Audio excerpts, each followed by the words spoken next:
One, two, three.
So, well, first off, thank you guys so much for having us. You know, it means a lot to us that you guys dig our music enough to invite us down.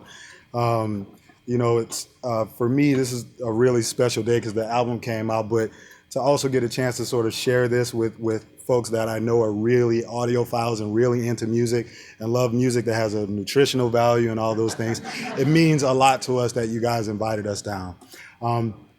The first composition that we actually play for you guys is off of the new record. It's called Twin. I'm an identical twin. My brother's name is Kyle Scott. He's a film director, worked under Spike Lee, incredible young director, and I score all of his music for his films.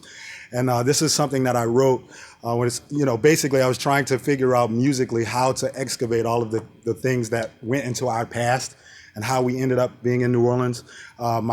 My personal background is I'm the grandson of a guy named Donald Harrison Sr., who was the only guy to be chief of 4 different tribes of Black Indians in New Orleans. So I come from an Afro-Native American background. And so what I wanted to do is try and show some of those rhythms and sort of cast those rhythms forward, but to also show sort of our path. So what you heard is sort of a combination of rhythms from Mali, Senegal, Gambia, the Ivory Coast, Benin, and sort of makes its way into, you know, the Caribbean, into Cuba, and then eventually into New Orleans, sort of like our story. So that's the first one. It's called Twin. I hope you guys enjoyed it. Right now we're going to bring up an incredible young alto saxophonist who actually just released a record with Butcher Brown, which is Corey, our drummer's band, that you guys can get right now too. So look out for Braxton Cook's work. We're going to play a song that's called West of the West, and it's going to feature him on it.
So we have one more composition for you guys we're going to do. This song is actually a song that was composed about really serious subject matter, actually. And when I first wrote the song, it was actually met with a lot of contempt from a lot of people in this particular culture. We play stretch music is what we call our music, but it basically is a form of jazz or a type of jazz. And the song was written after an experience I had in my native New Orleans with a group of police officers. Pulled me over one night, pulled a gun on me for no reason, basically told me to strip down and lay on the ground and to, I guess, let them do whatever they wanted to do. I hadn't done anything wrong. I was coming home from a gig with a band called Soul Live, which is an incredible group. This squad car followed my car for about 8 or 9 blocks, pulled the vehicle over. Next thing I know, my car is surrounded. The lead officer is out of the car. He's got the gun pointed to the back of my head, and he's telling me to get out of the car and take my clothes off and lay on the ground. So I hadn't done anything wrong, so I asked him, why he was pulling me over, why he was stopping me. And the guy told me to shut up, and that he was my boss and he was the authority, and I was supposed to do as I was told. I had a serious problem with that, and I told him I paid my taxes, and as far as I was concerned, I was his boss. He needed to let me know why he pulled me over. Now, they didn't like that, and the thing is, it's scary that we live in a society that usually applauds when I say something like that, right? Because, it says a lot about the space that we have to all navigate. The long and short of it is, we went back and forth. I told him that I wasn't going to comply with that. He told me, again, he was the authority, I was supposed to listen, and that if I didn't comply with what it was he was telling me, that my mother was going to have to pick me up from the morgue. And to me, I think, that kind of crossed the line, and we went back and forth. I told him I didn't appreciate that. A higher ranking officer ended up showing up a little bit later, and he realized something was awry because you had multiple squad cars with a guy at gunpoint at 3 o'clock in the morning, and no one decided to radio the precinct. So he realized something was wrong and told me that I was allowed to go home.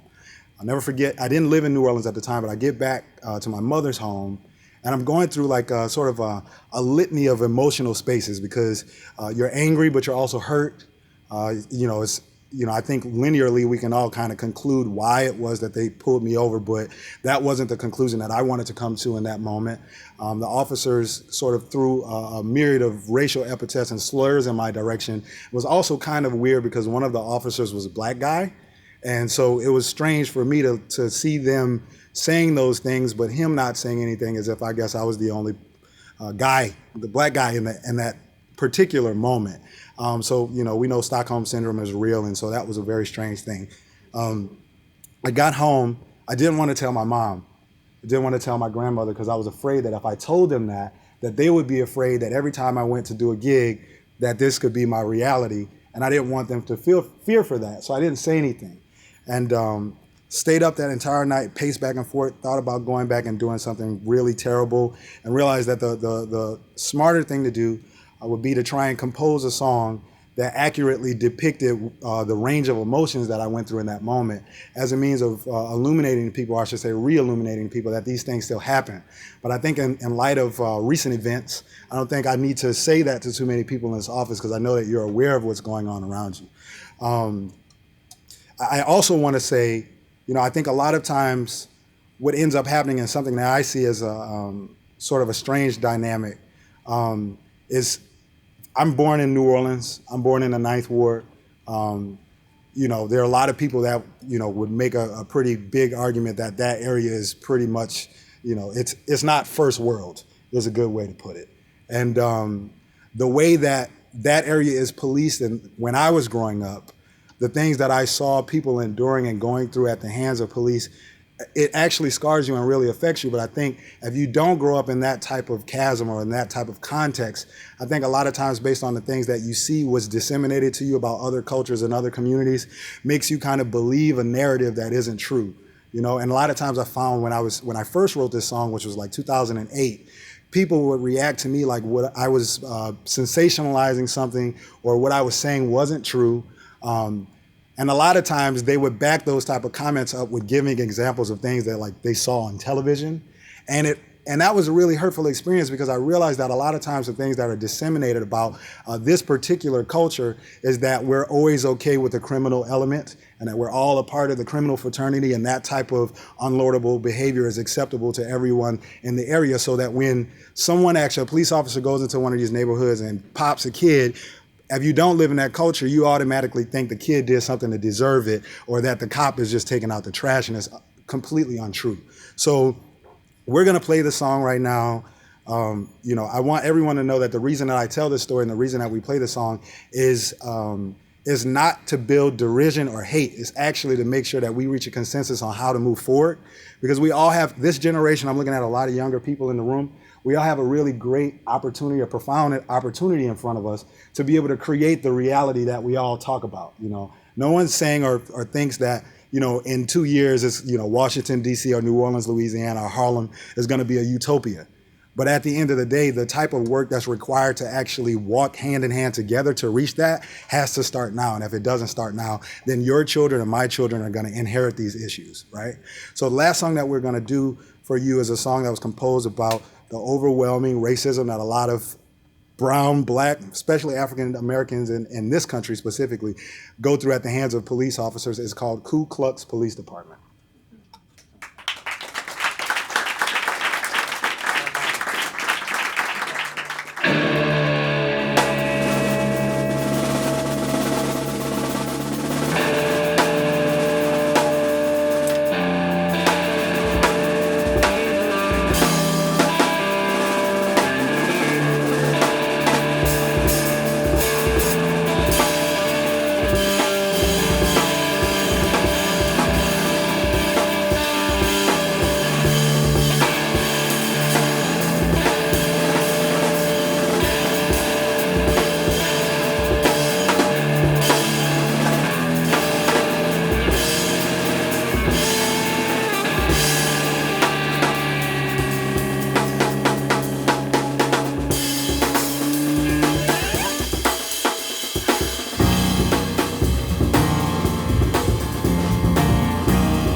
Lance Fields on piano.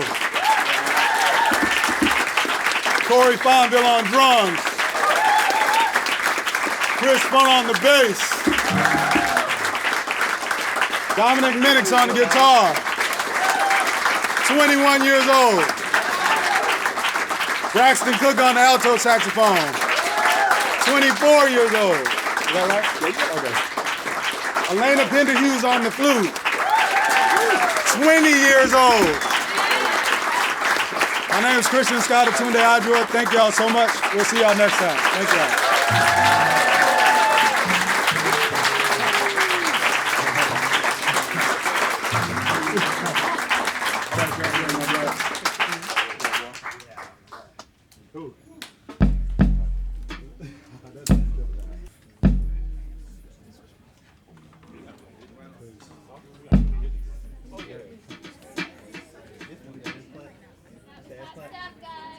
Oh, thank you. I appreciate it. Which one? Yeah, we'll see if we can do That's it. it. You won't be able to hear it rolled off. I'd have to pull it in the software to do it. This is it. This is like the music I always imagined, all being in one place. But now it's all coming from one person.